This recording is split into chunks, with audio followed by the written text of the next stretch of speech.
नमस्कार, लोकमंच न्यूज में आपका स्वागत है। मैं अलका सिंह और आप देख रहे हैं खबर उत्तराखंड। बुलेटिन की शुरुआत करते हैं। खबर दिनेशपुर से है, जहां किसानों को आंदोलन करते हुए 6 महीने पूरे होने पर किसान संगठनों ने काला दिवस मनाने का निर्णय लिया, जिसमें किसान सहित कांग्रेसी कार्यकर्ताओं ने मोदी सरकार के खिलाफ जमकर विरोध प्रदर्शन किया, नारेबाजी की और पुतला भी फूंका गया। वहीं किसानों का कहना है कि केंद्र सरकार को जनहित और देश हित में कानून वापस ले लेना चाहिए। जिस देश में महान लोकतंत्र की दुहाई देने के लिए पूरे विश्व में भारत के लोकतंत्र को सबसे अच्छा बताया जाता है, उस भारत देश के माननीय प्रधानमंत्री जी हिटलर शाही पर उतारू हो गए हैं, ऐसा किसानों का कहना है।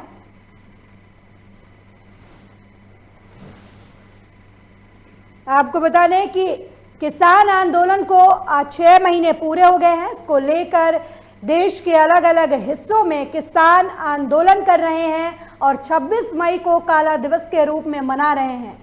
आपको बता दें, इसी क्रम में दिनेशपुर में भी किसानों ने सरकार के खिलाफ मोर्चा खोला और नारेबाजी की, साथ ही सरकार से नए तीनों कृषि कानून वापस लेने की मांग की। किसानों का कहना है कि हिंदुस्तान लोकतंत्र के लिए जाना जाता है और पूरे विश्व में अपने लोकतांत्रिक ढांचे के लिए हिंदुस्तान मशहूर है, लेकिन प्रधानमंत्री मोदी जी किसानों की बात नहीं सुन रहे हैं। इसलिए किसानों ने उनका पुतला फूंका, साथ ही नए तीनों कृषि कानून वापस लेने की मांग की।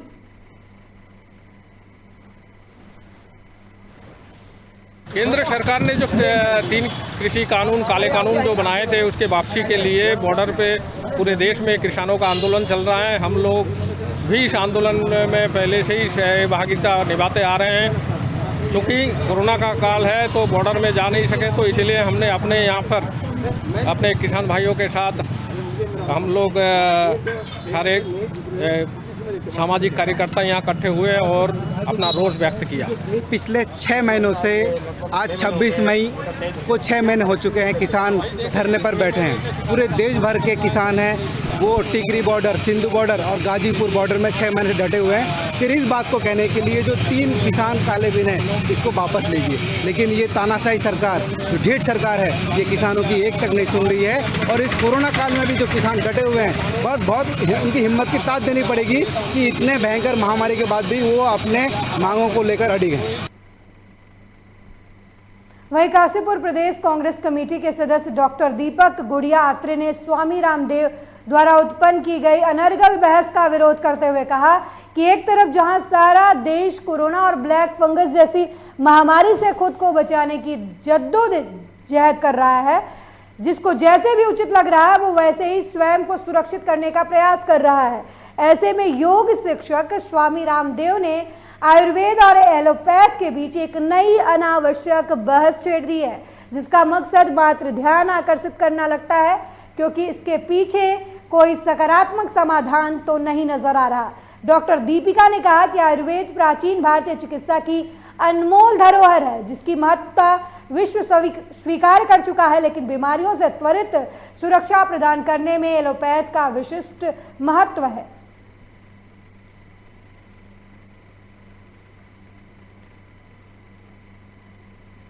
काशीपुर में कांग्रेस ने स्वामी रामदेव के बयान का विरोध किया है, जिसमें उन्होंने एलोपैथ और आयुर्वेद को लेकर बयानबाजी की थी, जिसने एक नई बहस छेड़ दी। इसमें कांग्रेस कमेटी नेता दीपिका ने कहा कि स्वामी रामदेव ने ये बयान सिर्फ और सिर्फ ध्यान आकर्षित करने के लिए किया है। भारत के आयुर्वेद को पूरी दुनिया मान चुकी है, लेकिन कुछ बीमारियों में त्वरित समाधान के लिए एलोपैथ एक अलग जगह रखता है। और इस समय कोरोना का काल है, तो लोग किसी न किसी तरीके से अपने आप को सुरक्षित रखने की कोशिश कर रहे हैं। ऐसे में स्वामी रामदेव का एलोपैथ को लेकर जो बयान है, वो सिर्फ मुद्दे से ध्यान भटकाने वाला नजर आ रहा है। खबर चमोली से है, जहां किसान सिंह दानू ने बताया कि पिछले 15-20 दिनों से पिंडार घाटी के बाजारों, कस्बों और गांवों में जाकर लोगों को कोरोना महामारी और उससे बचने के लिए सरकारी गाइडलाइन का पालन करने की अपील कर रहे हैं। साथ ही लोगों से कोरोना जांच और समय समय पर डॉक्टरों की सलाह पर दवाई भी लेते रहने की अपील की है।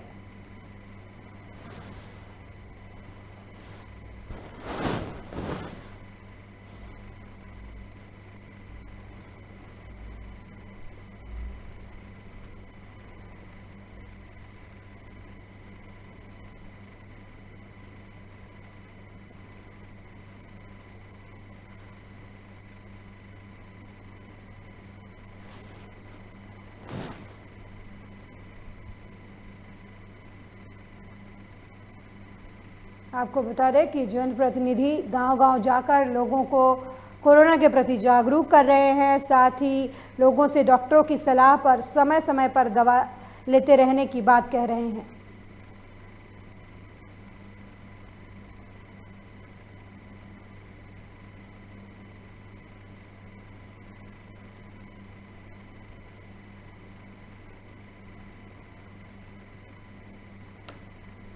मैं जन कल्याण समिति है हमारी कुंवारी मंडल से रहा, तो ये हम लोग पूरे पिंडर घाटी के गांव-गांव और थराली, देवाल, नारायण बगल में हम एक जागरूकता अभियान चला रहे हैं, जिसके तहत हम लोगों को बता रहे हैं कि माना लॉकडाउन से ये कोरोना की चैन भी टूट रही है। साथ ही हम लोगों को कह रहे हैं कि खेतों में भी जा रहे हैं तो मास्क जरूर पहने, महिलाएं हैं, पुरुष हैं, चाहे बच्चे हैं, सब मास्क पहने और 2 गज की दूरी। शादी बारातों में जाते हैं तो हम कह रहे हैं कि 2 गज जरूर आप अपने आप में बनाए रखें, क्योंकि हमारा ये संदेश हम अगर यहाँ से पिंडर घाटी से अच्छा संदेश देंगे तो पूरे भारत में एक संदेश जाएगा। हम लोग खुद पहाड़ों पर एक कोरोना से बचाने की एक मुहिम हम लोगों ने छेड़ी है। खबर हरिद्वार से है, जहां बहादुराबाद क्षेत्र में हुई डकैती के मामले में खुलासा करते हुए एसएसपी हरिद्वार ने बताया कि पिछले दिनों डकैती की घटना हुई थी, जिसकी सूचना मिलने पर पुलिस ने सभी अधिकारियों के साथ मिलकर टीम गठित की और उन्होंने बताया कि डकैती में शामिल 6 लोगों में से 4 लोगों को गिरफ्तार करने में पुलिस को सफलता मिली है, जबकि 2 अभियुक्त अभी भी फरार चल रहे हैं। वहीं पुलिस को इनके पास से 2 बाइक, 1 तमंचा, चाकू, पेचकस और लूट की रकम भी बरामद की गई है। आपको बता दें आरोपियों के पास से 42,000 रुपये नकद और चोरी के जेवरात बरामद किए गए हैं। आपको बता दें कि बहादुराबाद पुलिस को बड़ी कामयाबी मिली है। डकैती के मामले का पर्दाफाश करते हुए पुलिस ने 6 में से 4 आरोपियों को गिरफ्तार किया है। आरोपियों के पास से पुलिस ने तमंचा, पेचकस सहित चोरी की नकदी और जेवरात बरामद किए हैं। आपको बता दें पुलिस ने अलग अलग टीमें गठित कर इन आरोपियों को गिरफ्तार किया है। हालांकि अभी भी 2 बदमाश फरार चल रहे हैं।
जैसे अपराधी कह के गए थे, हमें धमकी दे के गए थे कि सोच समझ कर करना पुलिस कार्रवाई, क्योंकि तुम्हें आगे भी रहना है। तो मैं पुलिस को बहुत बहुत साधुवाद देता हूँ। सारी टीम को इतनी मेहनत करी है इन्होंने, और मैं चैलेंज करता हूँ अपराधियों से कि आए, दोबारा फिर आए मेरे घर पर, क्योंकि जो पुलिस का नारा है सेवा, आज उन्होंने तत्पर होकर वो सेवा करी है। जो उनका नारा है मित्रता, वो उन्होंने निभाई है। और जो उनका नारा है कि सुरक्षा, वो सुरक्षा आज हम सबको सामने दिखाई दे रही है।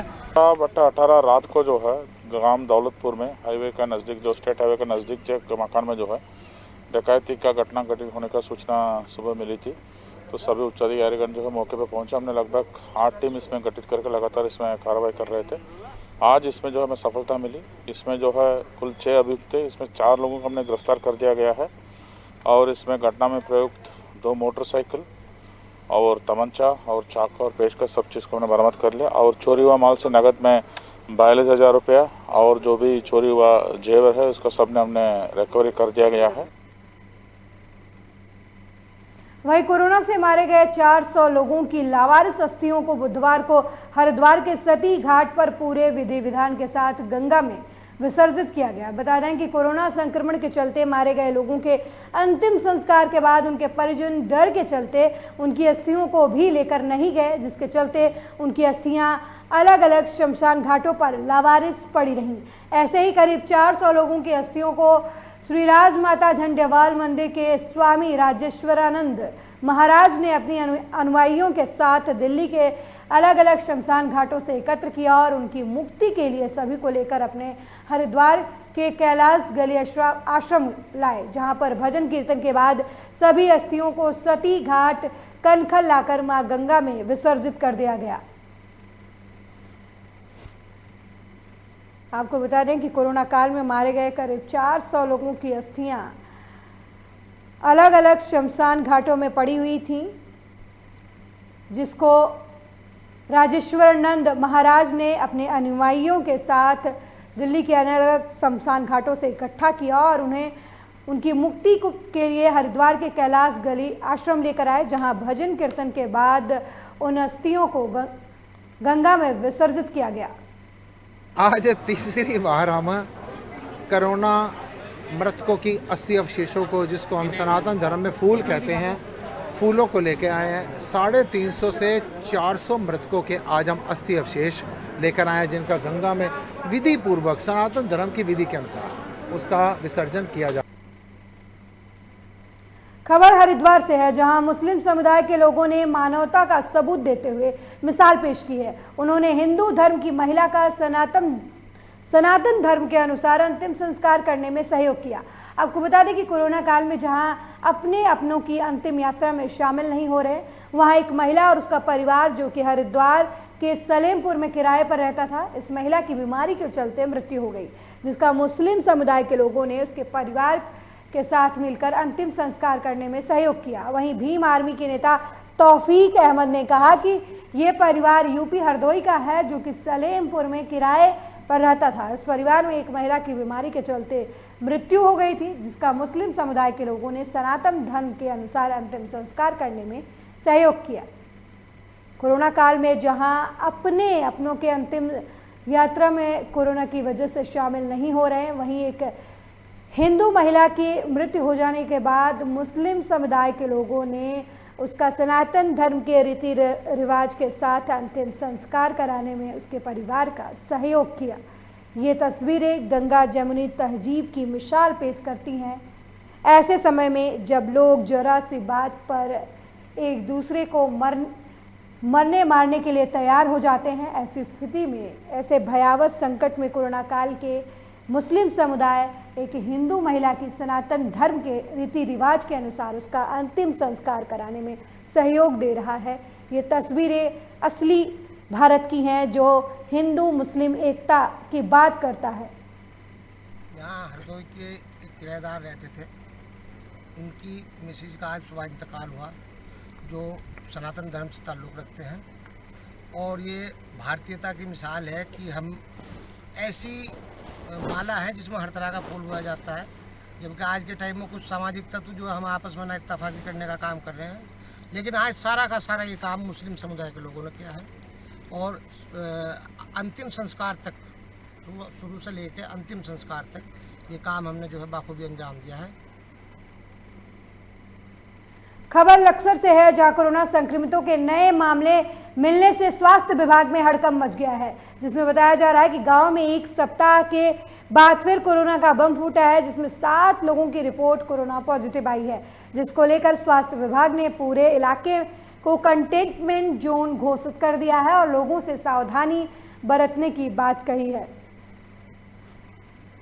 लक्सर के एक गांव में एक बार फिर कोरोना बम फूटा है। एक ही साथ एक ही गांव के 7 लोगों की कोरोना रिपोर्ट पॉजिटिव आई है, जिसके बाद प्रशासन ने मामले को संज्ञान में लेते हुए पूरे गांव को कंटेनमेंट जोन घोषित कर दिया और लोगों से सावधानी बरतने की अपील की है।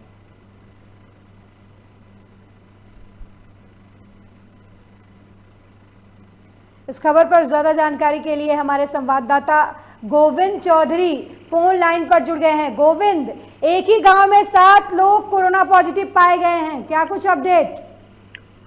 बिल्कुल अलका, बताना चाहूंगा जिस तरह से जो है अब जो है धीरे धीरे शहर से जो ग्रामीण क्षेत्र में जो है कोरोना ने अपना पैर पसार लिया है, उसी को देखते हुए अब ब्लैक फंगस ने भी अपनी दस्तक दे दी है।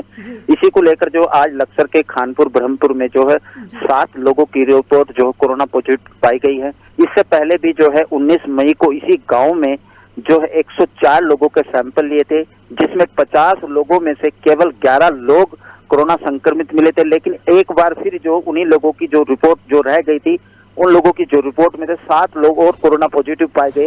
एक कोरोना का ये कह सकते हैं कि लक्सर के जो सीएचसी अस्पताल है उसके क्षेत्र में जो एक कोरोना बम फूटा है।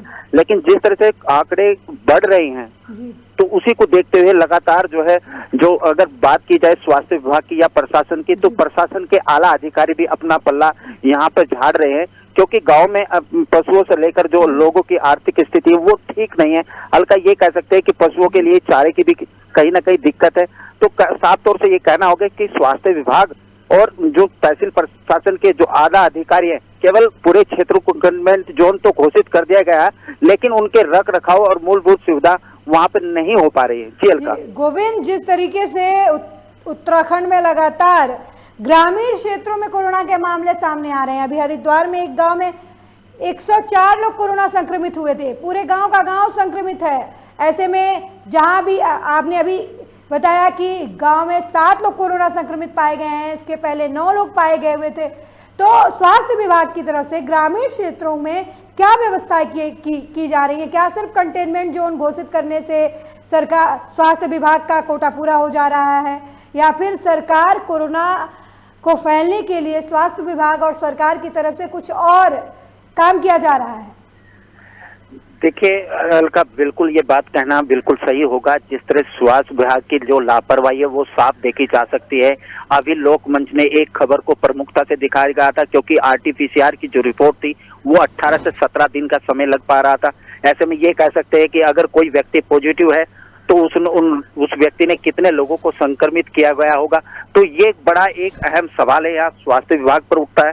अलका, जिस तरह से आंकड़े लगातार देहात क्षेत्र में बढ़ रहे हैं वो कहीं ना कहीं चौंकाने वाले हैं। लेकिन जिस तरह से पूरे गांव को कंटेनमेंट जोन घोषित करने के बाद जो स्वास्थ्य विभाग या तहसील प्रशासन का कोई भी आला अधिकारी नहीं जाकर देख रहा, तो ये कहीं ना कहीं एक बड़ा सवालिया निशान भी यहाँ बनता है। जी अलका। बिल्कुल गोविंद, जिस तरीके से स्वास्थ्य विभाग पूरी तरीके से लापरवाह है, कंटेनमेंट जोन घोषित करने के बाद किसी भी अधिकारी की तरफ से उस इलाके की खोज भी नहीं की जा रही है कि वहाँ लोग किस तरीके से रह रहे हैं, ये एक बेहद चिंता का विषय है।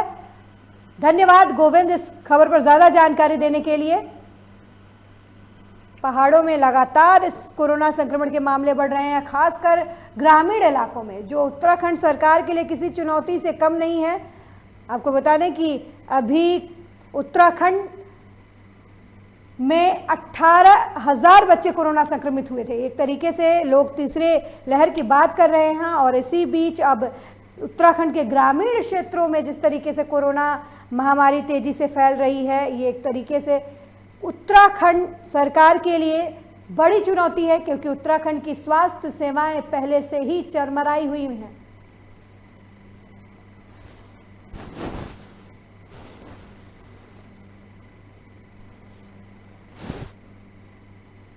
पहाड़ों की दम तोड़ चुकी स्वास्थ्य सेवाएं अब किसी से छुपी हुई नहीं है। सरकार और प्रशासन की तरफ से किए जा रहे प्रयास मात्र ऊंट के मुंह में जीरा साबित हो रहे हैं। नवप्रभात सोसाइटी के तेजेश्वर गुत्याल नगरपालिका सभासद भुवन सिंह डंगवाल की पहल पर पहला कोविड सेवा रथ कुमायूं और सल्ट के लिए भेजा गया है। सेवा रथ को पूर्व विधायक रंजीत रावत ने हरी झंडी दिखाकर रवाना किया है। सेवा रथ आज से पूरे कुमाऊं में भ्रमण करेगा और सभी चिकित्सालयों और दूरगामी गांवों तक दवाओं को पहुंचाने का काम किया जाएगा। कोरोना सेवा रथ में शहर रामनगर से कई राजनीतिक और सामाजिक लोगों और जनप्रतिनिधियों की तरफ से कोरोना पीड़ितों के लिए आवश्यक दवाइयां, सैनिटाइजर, मास्क, थर्मामीटर, ऑक्सीमीटर जैसे उपकरण भेजे गए हैं। ये सेवा रथ पहाड़ी दुर्गम क्षेत्रों के लिए किसी संजीवनी से कम नहीं है। आपको बता दें कि रामनगर में कोविड सेवा रथ का संचालन किया गया है। विधायक ने हरी झंडी दिखाकर इस कोविड सेवा रथ को रवाना किया है। ये कोविड सेवा रथ कुमायूं के स्वास्थ्य सेंटरों में जाकर दवाइयां देगा और ये एक तरीके से गढ़वाल के लोगों के लिए किसी वरदान से कम नहीं है, क्योंकि जहां एक तरफ स्वास्थ्य व्यवस्थाएं चरमराई हुई हैं, वहीं स्थानीय जनप्रतिनिधियों और स्वयं सेवक सहायता के लोगों की मदद से अब गढ़वाल के लोग अपने स्वास्थ्य व्यवस्थाओं का जिम्मा खुद के ऊपर ले रहे हैं। स्वास्थ्य सेवा रथ के जरिए अब लोगों को दवाएं पहुंचाई जा रही हैं। ऑक्सीमीटर, थर्मामीटर, दवाइयां इस सेवा रथ में हैं जो कोविड मरीजों के लिए जगह जगह स्वास्थ्य सेंटरों पर जाएंगी और वहां दवाइयां उपलब्ध करवाएंगी।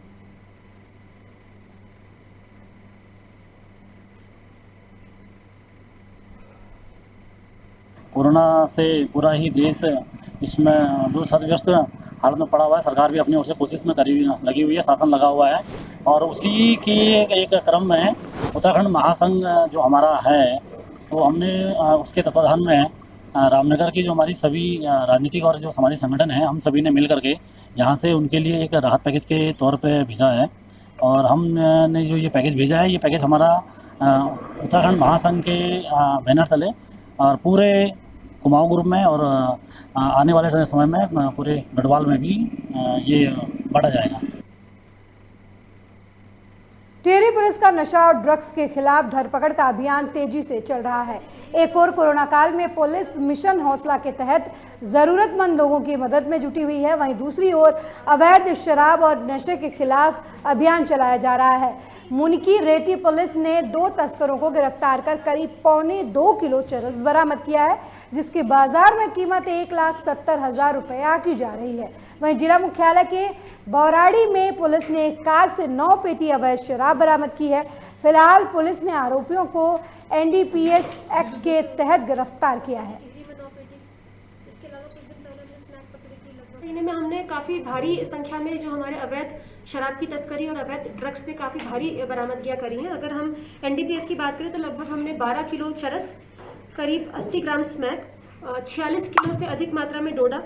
इसके अतिरिक्त हमने लगभग 74 अभियुक्तों के खिलाफ आबकारी में अभियोग पंजीकृत किए हैं, जिसमें लगभग 3000 बोतलें अवैध अंग्रेजी शराब की और कच्ची शराब की भी लगभग 100 लीटर शराब हमारे द्वारा नष्ट की गई है। और अवैध अफीम की जो खेती थी उसको काफ़ी वृहद नष्टीकरण जनपद टिहरी गढ़वाल पुलिस द्वारा किया गया था, जिसकी काफ़ी सराहना स्थानीय लोगों द्वारा की गई थी, जिस क्रम में लगभग 41 लोगों के खिलाफ मुकदमे कायम किए गए।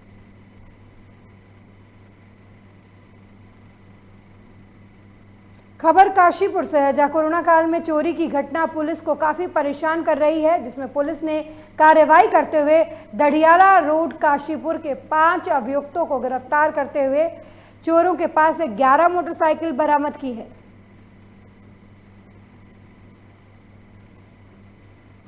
विभिन्न थानों से मोटरसाइकिल चोरी की घटना हो रही थी, जिसके संबंध में पुलिस द्वारा एफआईआर पंजीकृत की गई थी और इनके वर्कआउट हेतु SSP महोदय के दिशा निर्देशन में ESP काशीपुर साहब के द्वारा एक टीम का गठन किया गया था। टीम जो है लगातार परस्यू कर रही थी, जो घटनाएं हो रही थी उन पे मौके पर जाकर जानकारी इकट्ठी की जा रही थी और साथ ही जो अन्य थानों से समन्वय बनाते हुए टीम के द्वारा जो है मोटरसाइकिल चोरी की एक गैंग को वर्कआउट किया गया है इनके कब्जे से तकरीबन 11 मोटरसाइकिल जो हैं बरामद की गई हैं और 5 लोगों को जो है अरेस्ट किया गया है। स्वास्थ्य विभाग सरकारी अस्पतालों में करोड़ों रुपए खर्च कर लोगों को बेहतर सुविधाएं देने का दम भरता है, लेकिन धरातल पर सच्चाई कुछ और है। मंगलौर सामुदायिक स्वास्थ्य केंद्र में अल्ट्रासाउंड और एक्सरे की कोई सुविधा उपलब्ध नहीं है। मंगलौर सामुदायिक स्वास्थ्य केंद्र में मंगलौर के अलावा दर्जनों गांवों से मरीज आते हैं। एक्सरे मशीन लंबे समय से पड़ी धूल फाक रही है, लेकिन अभी तक एक्सरे मशीन की सुविधा मंगलौर की जनता को नहीं मिल पा रही है। अस्पताल में एक्सरे टेक्नीशियन की तैनाती है, उसकी ड्यूटी कोविड-19 के वार्ड में लगाई गई है। उसे मरीजों के एक साथ रहने के लिए 8 किलोमीटर दूर रुड़की अस्पताल में जाना पड़ रहा है, जिससे यहाँ के स्थानीय निवासियों को काफ़ी परेशानियों का सामना करना पड़ रहा है। कस्बे में अधिकतर गरीब तबके के लोग रहते हैं, ऐसे में कुछ लोग प्राइवेट संस्थानों में एक्सरे कराने में समर्थ नहीं है, जिसकी वजह से उनका इलाज भी नहीं हो पा रहा।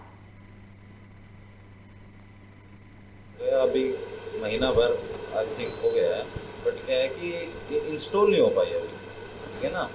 तो इंस्टॉल के लिए क्या है कि एक पर्टिकुलर जो होते हैं इंजीनियर्स होते हैं वो ही इसको इंस्टॉल कर सकते हैं। इस चीज़ के लिए हमने अपने हमारे जो उच्च अधिकारी हैं उनको इसके बारे में अवगत करा दिया है कि भाई हमारे पास मशीन आ चुकी है, बस इसको इंस्टॉलमेंट करा दीजिए। तो हमने इस चीज़ के लिए अवगत करा दिया उच्च अधिकारियों को, जैसे ही वहाँ से इंजीनियर आते हैं इंस्टॉल हो जाएगी। यहाँ प्राइवेट ऑफिस बनी हुई है जो वहाँ मशीन की देखभाल करने वाला है, सब कोरोना में लगा दिया है ऑफिस में। यहाँ के आसपास के क्षेत्र की जनता बहुत परेशान है। यहाँ पे कोई एक्सरे की सुविधा नहीं है, सीटी स्कैन नहीं है, और डॉक्टर ये बताते हैं कि फेफड़ों का आप सीटी स्कैन कराओ या एक्सरे कराओ। उसके लिए हम लोगों को रुड़की जाना पड़ता है और धक्के खाने पड़ते हैं। रुड़की में कॉस्टली है हर आदमी के अंदर, और वही नहीं कर सकता एक्सरे और सीटी स्कैन। मैं आपके माध्यम से कहना चाहता हूँ, मंगलौर में जो स्वास्थ्य केंद्र में यहाँ मशीन रखी है एक्सरे मशीन, उसे जल्दी जल्दी सुचारू रूप से चलाएँ और लोगों को उसका लाभ दें। संयुक्त किसान मोर्चा के आह्वान पर बुधवार को प्रदेश भर में काला दिवस के रूप में मनाया गया। वहीं किसानों ने अपने मकान, ट्रैक्टर, ट्रॉलियों पर काले झंडे लगाकर सरकार के नए तीनों कृषि कानून के वापस लेने की मांग की है। इसके साथ ही कई जगहों पर केंद्र सरकार का पुतला दहन भी किया गया। किसान नेताओं ने बताया कि दिल्ली में चल रहे किसान आंदोलन को आज पूरे 6 महीने हो चुके हैं, लेकिन हिटलरशाही सरकार उनकी मांग मानने को तैयार नहीं है, जिसके चलते संयुक्त मोर्चा ने 6 महीने पूरे होने पर आज के दिन काले दिवस के रूप में मनाने का निर्णय लिया है।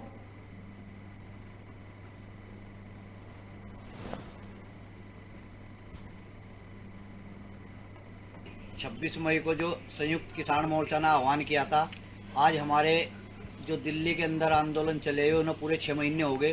तो आंदोलन के 6 महीने पूर्ण होने पर आज सभी उत्तराखंड के किसानों ने अपने घरों पर काले झंडे लगाए, वाहनों पर काले झंडे लगाए और अपने ट्रैक्टरों पर काले झंडे लगाए, अपने मकानों पर काले झंडे लगाए। और आज ये संयुक्त किसान मोर्चा के आह्वान पर पूरे उत्तराखंड के अंदर ये आज काला दिवस 26 मई को मनाया गया। इस बुलेटिन में मेरे साथ फिलहाल इतना ही। देश दुनिया की तमाम खबरों के लिए देखते रहिए लोकमंच न्यूज़। नमस्कार।